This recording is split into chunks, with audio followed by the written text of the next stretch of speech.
Welcome back, Fellowship family, to this week's episode of the Deeper Podcast. As always, I'm your host, Doug Congdon, and we have just a regular old show today because we got Brian Paul Trias with us and Amy Jo and Weatherford also in the house. Welcome back. We're running it back 2 weeks in a row. That's pretty rare for us. Yeah. We'll probably get some hate mail soon, but... I was going to say it's because of all the fan mail that we got that we're doing it again. Oh, yeah. Yeah, it poured in this week. All those emails we got at so deeper at FPC many emails. I just say stop emailing us, guys, letting us know that we're so good at what we're doing here. It's the best. Oof. Oh, the only feedback we got last week was what, Brian? That I have RBF, and that means resting Brian face. That's Good important. clarification. Important to clarify. Yes. What is resting Brian face, if you were going to describe that? Pretty much my normal everyday look. Where I look exciting and happy to be everywhere where I'm at. When he's giggling inside, but he looks angry on the outside. Yeah.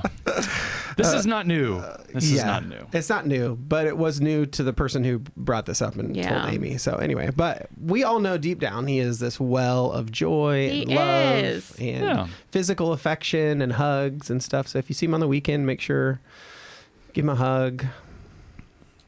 Hi. Okay, we are picking up in week 22, the Emmitt Smith week of the greatest story here, and we're talking about Ahab.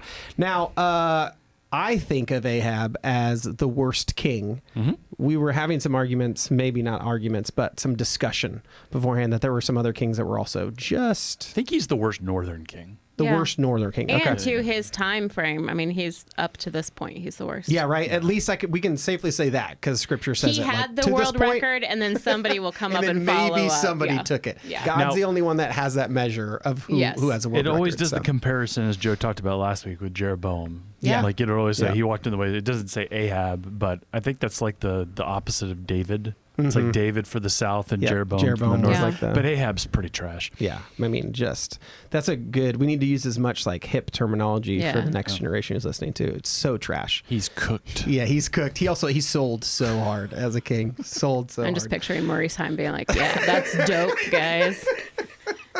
All right. So for today, our QQOTD. QQOTD is this. Because we're talking about the worst. What is the worst gift you have ever received that you can remember? Yeah. So, 8-year-old boy, loves sports, loved being active, loves swords, fighting, and all that stuff. And for like a family birthday one year, I remember I didn't have siblings. Yeah, so I was with like grandparents and all these old people. You probably got so spoiled. You probably got so many gifts. I got a bird watching book as like an 8-year-old. And like, I'm sure their heart was in a good place, but like, I would never get an 8-year-old boy a bird watching book, and 2, not one who was like me. You would never, even if they were super into birds, you would get them. If they really liked birds, maybe. But just as a like, you know what?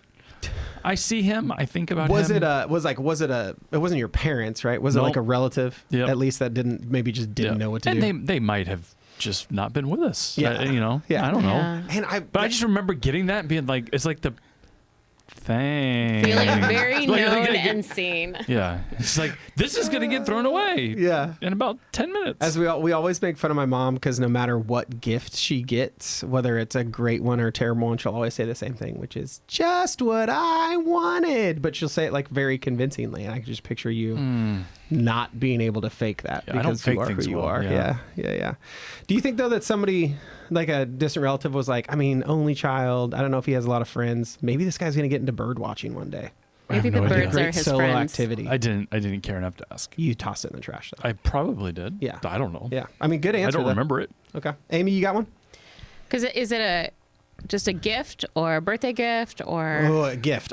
Can be any kind of gift. I mean, one of the first gifts I received as a teacher was a jar of homemade pickles and a crocheted, like they had knitted around a wire coat hanger, but they both smelled of like a few packs of cigarettes and it said return to so-and-so, like on the bottom of the jar. And I was like, this is going to be a white elephant gift someday.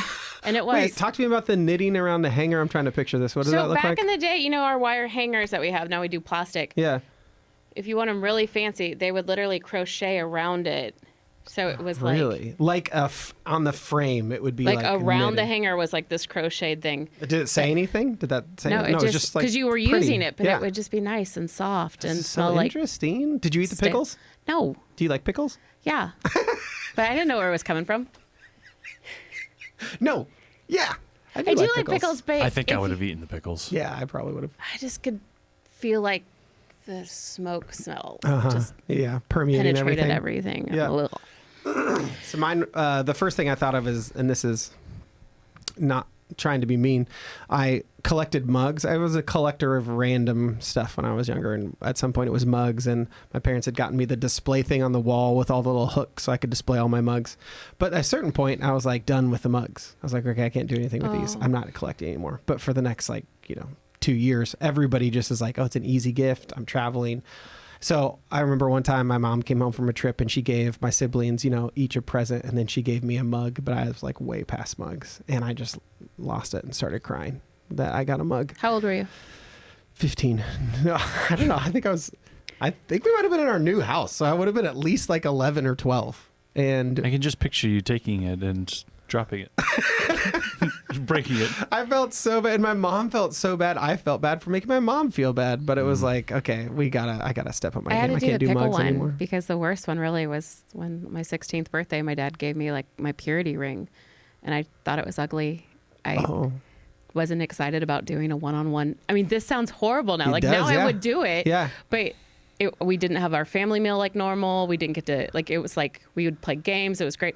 Just me and my dad. But this time it was a at purity talk fancy with a purity restaurant ring. in Kansas City, multi-course meal. And I Yeah. was like, this is the worst thing in the world because he didn't talk.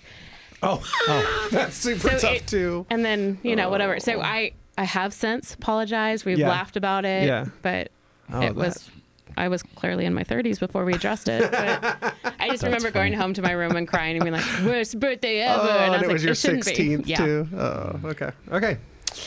Thanks for jumping into that. Brian, why don't you set up as we move into the passage, set up where we're at in Israelite history coming off of the Jeroboam-Rehoboam talk from last week.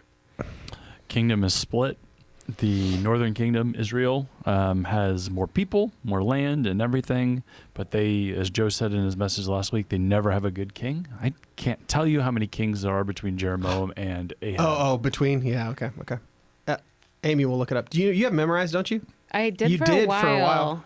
Okay. I've tried things. I can't remember. Anyway, Gosh. but Yeah. they're There's all so bad. many. But Ahab, it Yeah. gets there, and they are 3, 4, 5. not obeying covenant.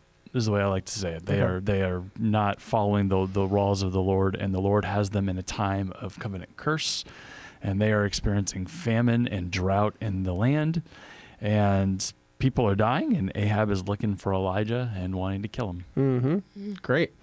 I mean, not great. Terrible. And Ahab's the worst. But Elijah is one of my favorite characters in the Bible. And Elisha. The Elisha prophet, hand down, baton passing, whatever. Some of the coolest stories that we have in the Old Testament, I think. And I think the story that Joe focuses on today is in my top 3 my OT favorite. passages. It's your all-time? That's my It's favorite your number 1 story in the Bible. Ah, love And you it. guys have Okay. both been there, right? Yes. Carmel? Yeah, I know. Hey, one of the one day, places. Amy. One day. We'll get you there. We'll get you there. Well, maybe after the Lord's return. But So we go into chapter 18 here, and just to cover what you guys will have heard, I think obviously we have to run through and Joe can make changes, but I really loved his main point this week. I told him that he stuck with kind of the theme of wholehearted, half-hearted, no heart if you're Saul, with the kings, and talked about how we cannot be wholehearted with God and at the same time hedge with a functional God, or maybe we would call a functional God an idol, hedge with an idol. So we cannot do that. And as he went through the story of the sacrifices, and talked a little bit about Baal and Asherah, these false gods, excuse me, his main points were that functional gods or idols promise control but deliver exhaustion. They promise fulfillment but deliver emptiness, and they promise freedom but deliver slavery. So as he was talking about that, and he's going to get, I think, even more specific in the weekend, but when you think about idols, functional gods, as Joe calls them here, or ways that we, look for purpose, meaning, and life in the things outside of God, what specifically hits you the most in your own life? Like, what do you think? Okay, I struggle in this area with this idol in my life. I mean, I think it's just the human condition that we want life on our own terms. And he talks about the Baals being the god of rain, the god of, crops or wealth, or wanting to be able to supply everything that you want for yourselves. I think that's very, very standard for who we are. And then the god of Asherah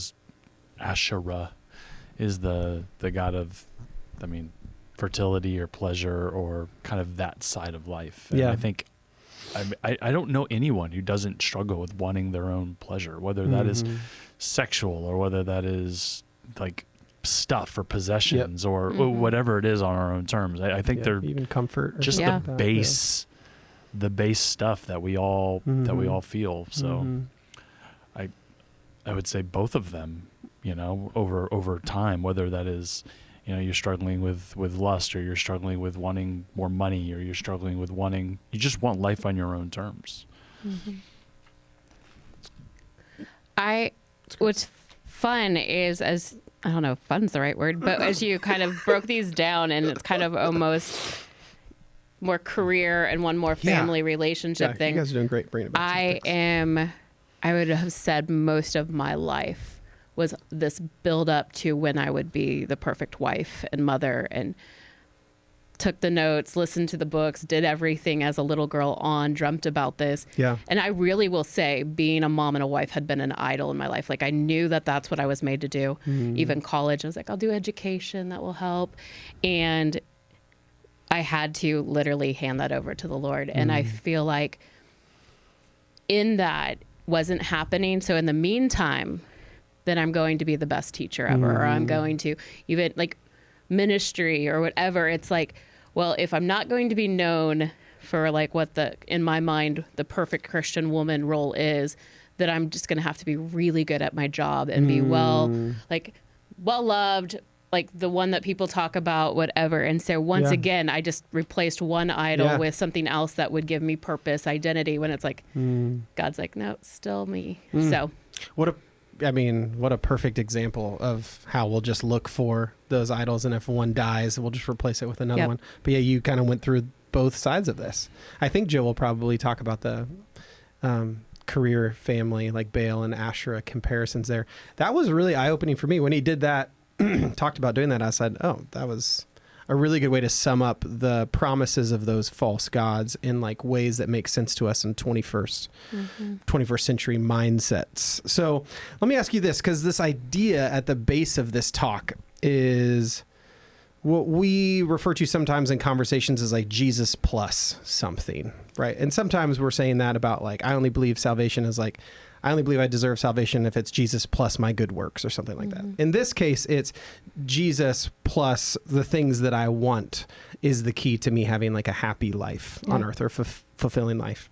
So there's an idea of, as Joe calls it, hedging. And I'm just curious for either of you how deep your own faith questions have ever gotten. Have you ever had a season or time in your life where both of you who have committed to ministry with your whole life have asked yourself the question, what if it's all wrong? What if my whole life is in pursuit of something that ends up not being true? When I think about hedging, right, and I think about either stocks or betting or something like that, it's the idea that I believe that this investment is going to pay off. But then there's that little small bit of me that's like worried, okay, but if that somehow fails, I also need to have this other plan.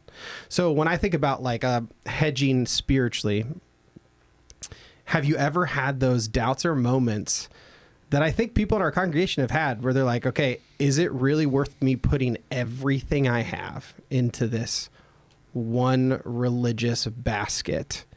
And have you ever had those seasons of life where you've been like, what if it's all a lie and I need to go. Also, I'm going to go ahead and live my life to have as much joy as I can, just in case there's nothing after this. Have you guys ever had to struggle with that? I will start. No. And it's partly because of how I'm wired too. But like, no, I wanted to make sure I dotted every I, crossed every T, because if I'm going to get what I really want, it's because God's going to notice how good I was being and stuff. So much of me grasping for control or doing this was by having to be a really good Christian girl, and then I'll get the things I deserve. Love it. Okay. That's a really great mindset shift. But like when stuff didn't happen. But when things didn't happen. Yeah. Did you have that then? Well, no, it means, oh, shoot, I'm not doing enough, or maybe there's sin I don't know. Okay. So you doubled down on it because in the midst of that. Where my problem, like, I don't know that I've ever not, like, I've never doubted that God is everything that I need and those things. I just was adding other things. I was adding the plus Jesus, and he's like, no, I need you to get to a point. I mean, this sounds so silly, but probably the hardest thing in my life was turning 40 years old, because I knew it was like, okay, probably not going to be a mother and have kids and whatever. Yeah. And I had, like, it was my final thing of like, I say, God, you're enough, but I had to let go. But even in the hardest things, I mean, my mindset is kind of that, like, where else would we go? Like, I don't know. Like, there's nothing that has ever made me be like, oh, I'll walk after that because that's going to help. Gotcha. Like, it's like, God is God. And if he's not giving me what I'm seeking, what else is going to? Kind of mindset. Okay. Yeah. Brian, I have a feeling I know your answer, but say it anyway. I would love to know what you think it is. No, you haven't really ever had doubt. So when I was like 12 or 13 in middle school, high school, I was in a Bible study, and I could tell you where I was, but I can't remember whose house it was. But we had this like debate about whether all this was true or not. And I remember coming to the conclusion, very young age, that if I was wrong about faith, if all of this was not true, then the end for me was simply death, and that's what everyone would experience. Yeah. But if I was right and the other people were wrong about there being a God and all of this, then there's heaven and there's hell. And like, that's not a mistake I really want to make. Yeah. And so like, I have just had that bent for a long time, that if I am banking all of it on following the Lord, what I am missing out on is pleasure and comfort. And you know, you could read Ecclesiastes and realize that pleasure's not all it seems to be. Yeah. And you could look at the people in our world who have everything. Yeah. You know, I'm a huge Kevin Durant fan. When he won his first championship, he did an interview afterward, and he basically was like, is this really all that it is? Like, all the work, all the stuff, it led to this? Like, I thought I was going to feel better. And so, like, I haven't seen anything in life that has satisfied, anything in life that has delivered on its promise other than the Lord. And so my answer is what you said, but it's not just, it hasn't just been I'm going to set it and forget it. Yeah, there's been thought behind it. Yeah. Process and observation. And Have you? So his description, Brian's description, is a lot like my answer. There's definitely been moments, though. There's definitely been moments in my ministry life when I've been like, wow, okay, I'm a comfort-driven, pleasure-seeking, want to have fun at all times kind of person. So there's times when it's really hard, ministry is really hard, or life's really hard, or sacrificing for Jesus becomes hard. And I'm like, man, if this is all wrong, like if I somehow missed all of the signs that this was wrong, I'm missing out on a lot of what you said. I'm missing out on a lot of worldly pleasure, right? Worldly self-fulfillment things. And so I can go into that questioning for a little bit, and then I not immediately, but pretty quickly generally go right back to what Brian's describing, which I grew up hearing as like Pascal's wager is what it was called. Like if you're right on it and you bet your life on Christ, then your dividends are eternal and never ending. And if you're wrong on it and if for, like Paul says, we're to be most pitied and this actually is wrong, then all you've done with your life is love people well and sacrifice and leave the world a better place than it was. And it's like, oh, okay, there's not really an option. I mean, like, according to that. So anyway, it looks like you want to say something. Even as you're saying that, because I think, yeah, there are those moments that you're like, am I missing out on something? Because there were a lot of things I didn't do that everybody else, and there will be things that may never happen in my life that the world says you have to have and whatever, but it's like, I think the Lord in his kindness also had me always walking alongside people who were trying those things, and it did not look that appealing. Like, it feels great, but then I'm usually the person, I mean, starting and even like late elementary through, I would have schoolmates and stuff that were not believers, did not come from Christian homes, who would do things. And then they would, like, I became confessional. So they'd share like, oh, this was awful. And I'm like, yeah, why are people doing this? I mean, literally.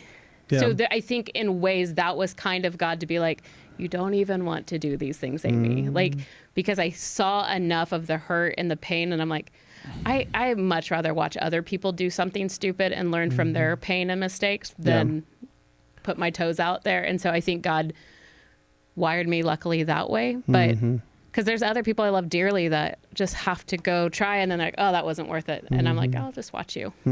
I also don't want to paint a picture that like I've done that perfectly, that I've like made this decision and everything has been about sacrifice, because like there's definitely times that you seek your own pleasure and you seek your own comfort. I would also just say, like, even in those times, I have found those to be empty. Even like in the moment when you're desiring them and you make a bad decision, you look at something you shouldn't, or you buy something you shouldn't, or you go somewhere you shouldn't. I have found those to be empty and not life-giving, and it helps in that confessional process of bringing you back. Because we are sinners still. Like, we're still going to have like sin in the flesh. And so none of us have lived this perfect life. I just don't know that I've ever said, is this worth denying God over? No, it's perfect.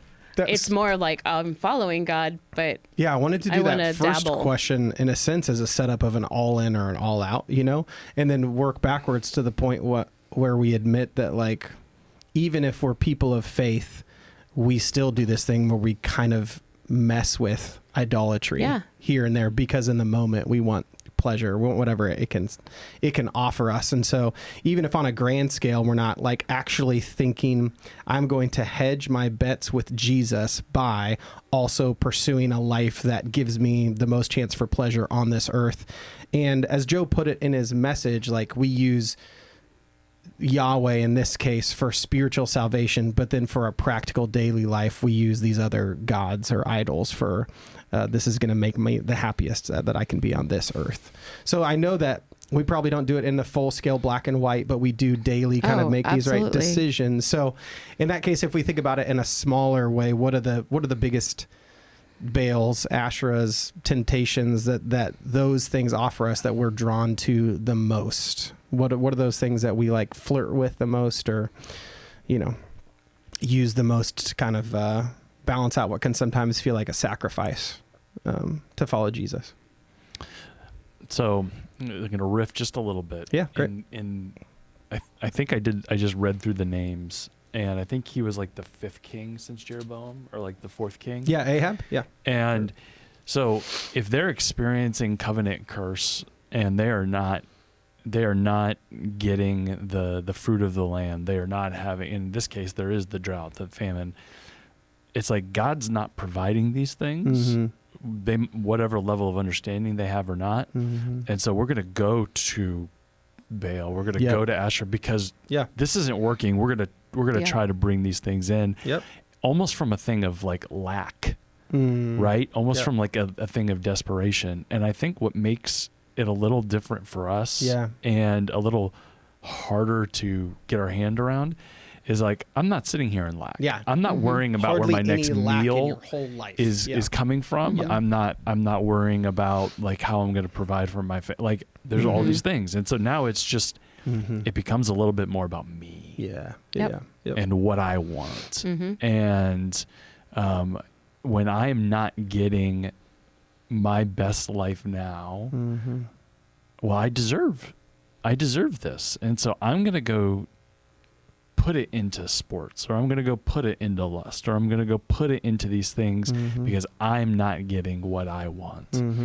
Yeah. And it's just selfish. Yeah. Well, that sounds better than in reality. I think sometimes for me, it was like, no, I'm a good person. I am a really good Christian. I deserve these things. No, I don't. No, I don't. Like, I don't deserve that. And so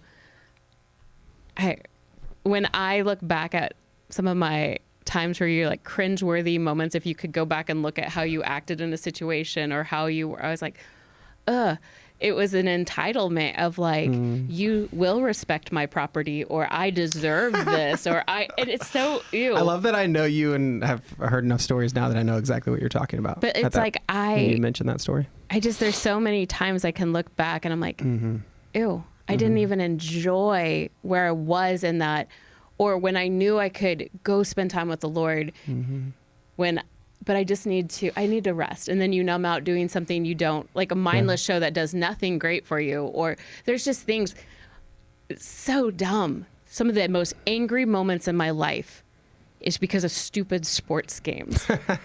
Isn't that silly though? Yeah. Like, but that's you remember, like, can you remember them? Like, are you having specific? Yeah. I remember us being in a car, watched the last KU Missouri game before they left. K-State not even involved in this. Wow. But my hatred for KU, that's strong. So deep. And we were so mad. And here's Carrie McFall, brand new Christian, in the car with me and my three sisters. We're driving to some family function. And we're like, the refs just gave it to KU. And we were getting all mad. And Carrie's like, guys, do you think Jesus really cares? Kid you not. Boom, mic As drop. all of us being the good Christian examples for her, we were like, you're right, Carrie. No, we like ate you turned her on her? freaking alive. No! We're like, you're just a KU fan. And I'm like, what the heck? So we will randomly laugh about, like, there was nothing about Jesus in that car. And we're like, Carrie, why you didn't get out and say, I don't want anything to do with Jesus because of these I love examples. That you doubled down on that. I know, it was oh my gosh, she horrible. gave you a nice out to like remember what's important. But the flesh was really strong in the moment. Going back to your point, Brian, I was thinking earlier about the differences between their temptations and our temptations, and their temptation for control had a lot to do with the fact that like their basic necessities were not being met. Like, I have never been in a place where I'm worried about not having food to eat. And so when first of all, it gives me a little more grace for the Israelites in that moment to be like, yeah, what would I turn to if everything got taken away? Would I still be able to just have faith that God's going to provide?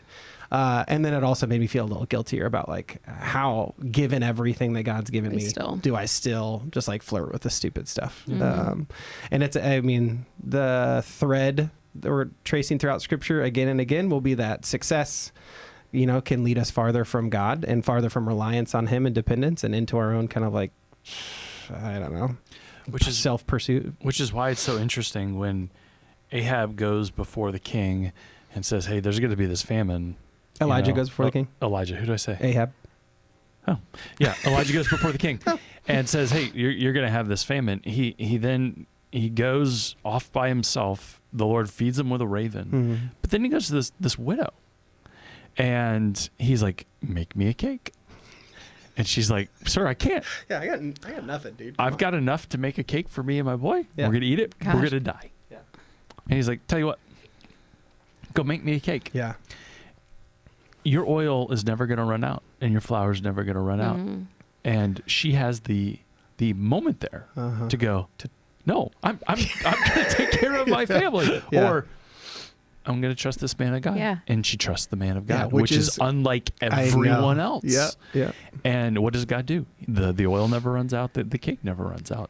And in the midst of her being provided for, her son dies.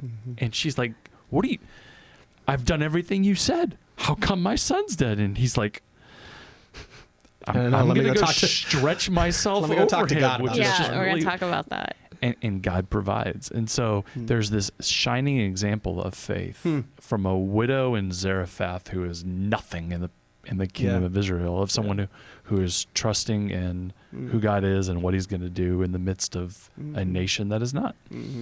Okay. And what are the main three things like in the covenant that God said He was going to give His people? Yeah. Land seed blessing. Is that what you're Right. talking about?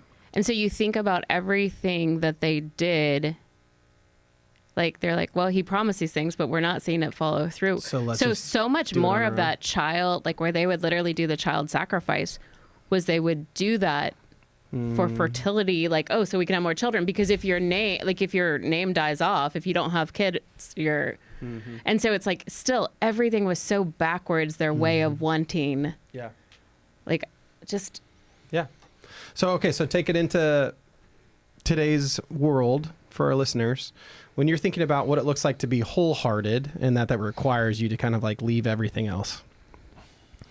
We're talking about available in the world, intentional at home. What does it look like to do that picture of wholeheartedness to a world that hedges at all times or flirts with all kinds of different pleasures in order to make sure they have the best life now that they can have? Any thoughts on what it looks like to do that in your home or to do that in the world in a way we haven't talked about a lot? I mean, I think just a simple way is integrity, quiet living, right? Like if you are married, like that is your place for sexual fulfillment or whatever. You're not going outside of that in your thing. It's even when the world tells you, no, it's about you and you get what you want. You're only going to do this when it comes to doing your taxes, when it comes to turning in your reimbursement, when it comes to everything, you just act within the way God would have you act, and you're not acting in your own interest at times. I don't know if it's a radical change of things. It's just like I'm going to do things the way that I'm supposed to. Okay. I mean, but it is that simple, because when we say we're going to follow Christ, we give him our lives.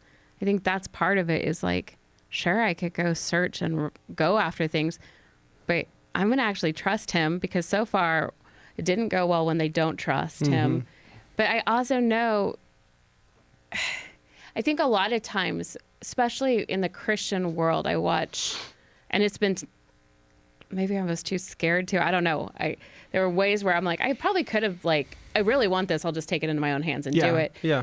But I've watched so many people walk from the faith because God wasn't handing them what they wanted or they felt they were entrusted to. But I'm like, but like you didn't see how it plays out. Like we want it so quickly. And I know, having walked with, having been in your 20s, you just think everything, like I was like, it should all happen right here. Yeah, sure. And God's like, no, I need to take time to make you literally have to learn to trust me and develop you to a point. And so there's times where I look back and I'm like, you did answer that prayer that you were, I was like, oh, he didn't even want to answer. And I could have acted on that. But it's like, if we learn, like he's faithful in his timing. And I just think we're like, well, I gave you enough time. I'm done. And he's like, wait, but we don't know what that next day holds. And so it's like, just that it's sad to me, but that's where for me, even like, as I'm talking with nieces and nephews or younger brothers and sisters in Christ, or even like non-believers, like God is so faithful to complete what he says, and he cannot lie. He will not fail. Keep trusting. But in the meanwhile, what do you know?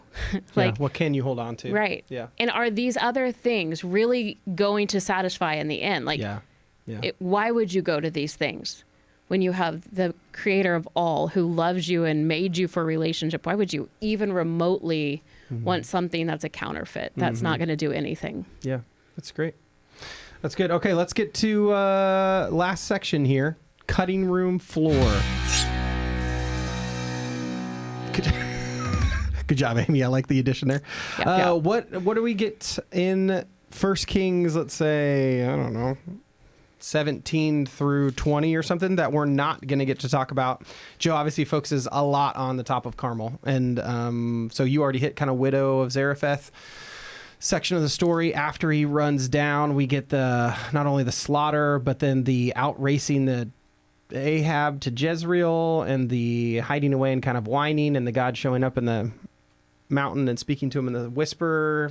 What, any of that stuff stand out to you, or any points from that you'd like to share about?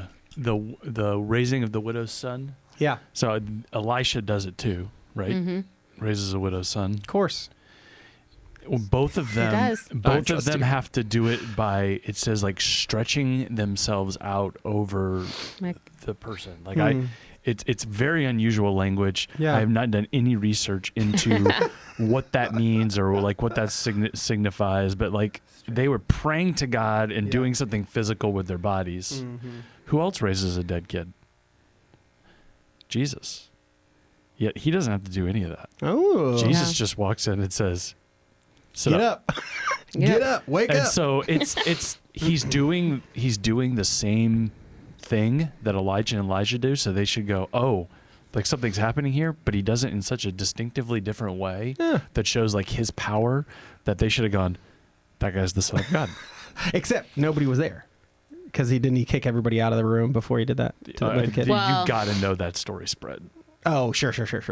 Yeah, okay. There's no way they're like, we're not going to tell you what happened in here. He was asleep. He was just sleeping. I woke him up. Because the That's parents all. were in there because they laughed at him. When he's like, no, this is going to be okay. They're like, oh, yeah, what does this guy know? I just find that funny. Yeah, that's For good. the first time ever reading through this, because I've read this all so many times, I love that the oil, because you brought that up earlier, and the flour would not run out until the day that Yeah. rain comes. And I Yeah. was like, oh, I have had- I not noticed I know. that before? I noticed that one for the first time this time it's too. so cool because I'm like, yeah, because once the rain comes, then the olives can grow and then wheat and whatever. So he can have all the things he needs Yeah. then. But I was like like, because I think sometimes Just we're real like, detail. God gives us, God, even in his kindness, will be like, okay, I'm going to provide right now until I give you, like, but Yeah. it's not like I was like, oh, she's going to have this the rest of For her their life. whole And he's like, life. no, until you can go and provide again. by what- Lifetime supply of oil Yeah. and flour. So I'm a challenger, devil's advocate type person. What? Go for it. So let's This is news to us. yeah. So let's logically think through the contest. There's been no rain. Okay, we're talking. You're not, back up- we're on- we're on the Carmel. Now on Carmel Okay, here. got There's Gotcha. been no rain. Okay. Which means Baal's not doing his job, Yeah. right? Gosh. So in my head, if Baal hasn't been doing his job, why in the world am I accepting a challenge where he is going to put fire from heaven because he can't bring rain? And so now it's like, oh, yeah. You know what? For all of these months or whatever long it's been, he hasn't been able to do this. I'm pretty confident this time this is going to work out. I would have no confidence that I could summon fire from heaven. Zero. So what had they seen in their lives that made them think that this was going to be any different? So then they start it. And then Elijah starts taunting them. Now, Yeah. That's my I love favorite. some smack talk, right? Like athlete smack talk. Yeah. Like, yeah. you know, when Karl Malone's at the line and Scottie Pippen says the mailman don't deliver on Sunday. Like, I love that stuff, right? And then he says, maybe he's relieving himself. And I'm yeah. like, oh my gosh. Like, he is just having no pity on them. Maybe he's in the bathroom. Maybe he's doing all this stuff. Maybe he's And- taking a nap. Yeah. and Elijah knows this whole time he's not under any threat. He at no point did he think Baal was going to be able to do this. So for however many hours this is, like, he has his popcorn. Like, he is sitting there being like, this is really entertaining because these guys are dopes. And so right? sad at the same time. Both I of those. know. Yeah. So then he builds the altar. Now, the thing that Joe offered today, I had never heard about before. About there had been an altar, and he's like reconstructing it and stuff. Yeah. And he's putting an altar together.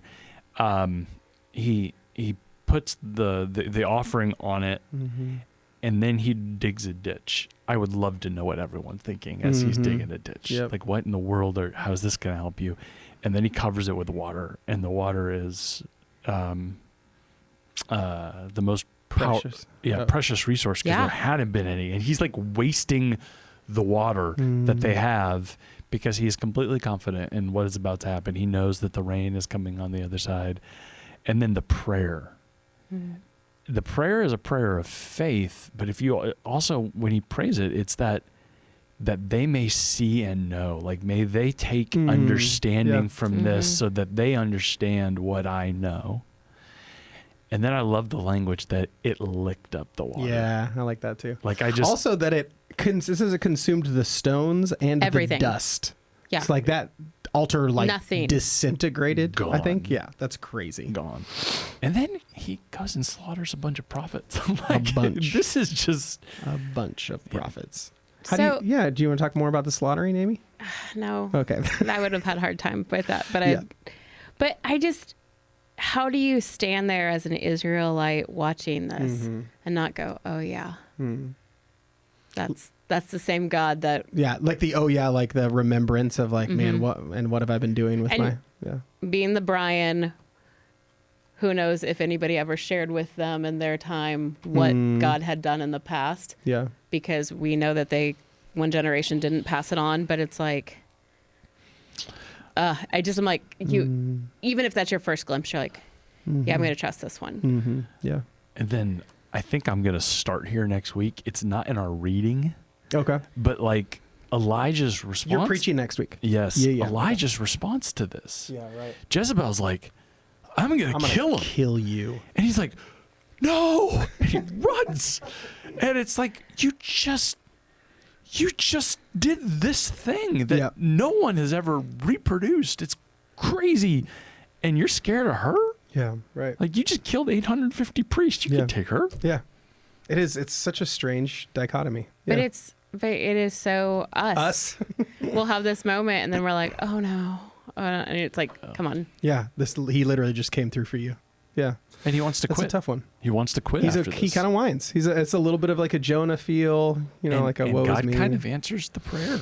He's like, yeah, okay. We're going to take you and we're going to have this guy with a name very similar to yours who comes. But also we're going to raise up, I'm going to raise up prophets or priests who are following me. So you'll have people with you. So you're not alone anymore. Well, they were already there. Yeah. But like, I guess raising them up into leadership with him. Anyway. I will say one other thing for cutting room floor that was an aha moment for me. Yeah. Is because we started in 1629, which is my favorite number. 1 Kings 16. But if you read right above it, because I was reading all of 16, felt like I didn't want to leave those guys out. But Omri, who is Ahab's dad, basically right before him, Tirzah, the city where they would have had been the kind of the capital or where the kings ruled from, was completely demolished. And so now he buys this place called Samaria. And where are you at? So start 24. at like 24. Okay. So he bought the hill of Samaria from Shemer. Sure. For 2 talents of silver, and he fortified a hill and called the name of the city that he built Samaria. And after that, But I'm like, oh, Ahab's dad is the one who basically, when we get into especially the New Testament, and there's the whole thing about the Samaritans, and we walk around and all of that, this is that broken Israelite, one bad king after the next, that this is where they have set up. But I was like, oh, that's the first. So I had to like go look it up. And I was like, yep, that's where Samaria first starts. That is interesting. I'm so glad you pointed that out. I also is interesting. I say Omri, but I know that in the stuff that they've found from ancient Assyria, the Israelite kings were known as the kings of Omri. Like Omri was the name that somehow lasted in the... Which makes sense if that's where was everything was the one destroyed because of Basa or whatever. How would you say? Basha. Like, because of him not doing what God asked, I mean, he literally, everything was destroyed. Yep. And so then they started again here. Yeah. When I hear Omri, I think about the Omni, I know, which is where the Atlanta Hawks play basketball. I think about Omni I think about that all the time. Texas, but yeah. Neither. Anything else? So we have obviously the still small voice, Elijah on the mountain, and wanting to hear from God. Anything that you guys want to say about that one? Anything that you like about that? It's still my favorite, and not too. Oh, Doug. But Doug preached, I don't even know how many years ago, on this, and it makes so much sense now that I often lean into this. But he's like, when somebody is like talking quiet to you or whatever, what do you have to do? You have to lean towards them. You have to lean in so you can hear. And so when it was the still small voice, he had to lean in. And so if somebody's whispering or whatever, and so sometimes we want God to be like so Shout. blatantly loud about it, write it on something, but like God's about the relationship and he's about that intimacy. And so it's that leaning in. And so sometimes we think we're not getting an answer. Yeah. It's we need to actually lean into him and yeah, listen. we need to listen. Yeah, exactly. So. You have to silence the distractions and actually listen. Anything Well, else from you, Brian? That whole thing where he's not in the fire, or he's not in the wind. Yeah. And all Yeah. that. Yeah. He just repeats the same thing back to God that he had said before. Yeah, when God asks him, so why are you it's here? like- yeah, what are you doing? He didn't quite get it. He wasn't learning. The learning curve was slow in that moment. Yeah. That, I think it's like one of those, I picture somebody who's just like pouting. I picture my kids. I picture my kids pouting about something and me trying to get them out of it, but they're so hyper focused on what they don't have, the deficit of that moment, that they refuse to like open their eyes to what you're trying to offer them. Yep. So it feels like that was Elijah at this moment, just like so focused on what he didn't have. I also wonder if his tank was just empty. Yeah, right. Yep. Like he had Exhausted. just done this thing. Craziness. 'Cause He just ran a long way.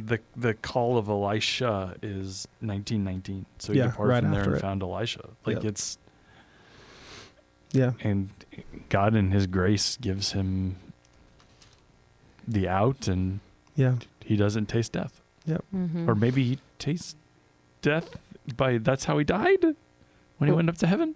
Oh, Like, I don't know. We talk about him as being one of the only people that didn't die, so Yeah. it'd be Him interesting and if you Enoch. Enoch. Yeah, your name has to start with an E in order to avoid death. Was there something else you were gonna say? No, I was just trying to see. The only two people, right? Yeah. Yeah.